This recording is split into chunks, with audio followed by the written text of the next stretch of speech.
లోకకంటకుడైనటువంటి మహిషాసురుడనే రాక్షసుణ్ణి చంపడం కోసం ఇక్కడ ఉన్నటువంటి 14 భువనాలలో ఉండేటువంటి మహర్షులను ప్రజలను కాపాడడం కోసం వీళ్ళందరూ కూడా అమ్మవారిని ప్రార్థన చేయగా ఆమె ఆశ్వేజ శుద్ధ పాడ్యమి నాడు యుద్ధం ప్రారంభించి 9 రోజుల పాటు యుద్ధం చేసి మహిషాసురుడనే రాక్షసుణ్ణి సంహరించి ఈ లోకానికి వెలుగును ప్రసాదించింది.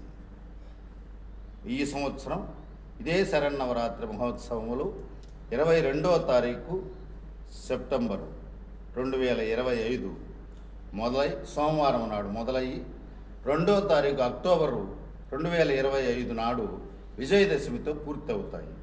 ఈ సంవత్సరం 11 రోజులు ఈ విశేష నవరాత్రులు వచ్చాయి.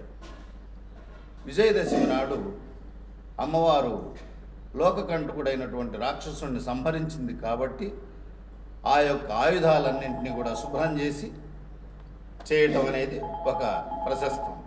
అలా కాకుండా అందరు దేవతలు కూడా తమ తమ ఆయుధాలను అమ్మవారికి ఇచ్చారు కాబట్టి ఆ రోజు ఆ యొక్క ఆయుధ పూజ అనేటువంటిది విజయదశమి ముందు రోజు చేస్తారు, అయిపోయిన తర్వాత చేసుకుంటారు. దానికి ముందు శమీ పూజ కూడా చేస్తారు. ఈ తాడిచల్ల గ్రామంలో నవదుర్గాదేవికి మాత్రం విశేషంగా రేపు కలశ స్థాపన, చండీ కలశ స్థాపన చేసి ప్రతిరోజు విశేషమైన అలంకారాలన్నీ ఒక్కొక్క రోజు ఒక్కొక్క అలంకారం అలా చేస్తూ అమ్మవారికి సహస్రనామాది నవావరణ పూజలు, ప్రతిరోజు చండీ హోమము ఇవన్నీ చేస్తూ ఆల్తూరు మహేష్ రెడ్డి, రాధికమ్మ దంపతులు ఇద్దరు కూడా ఈ 9 రోజులు వారు ఇక్కడే ఉండి దేవుని యొక్క కార్యక్రమంలో పాల్గొని అందరినీ కూడా సంతృప్తి చేస్తూ దేవుడిని ప్రార్థన చేసుకుని బాగుంటారు. ఎండింగ్ సరిగా రాలేదు.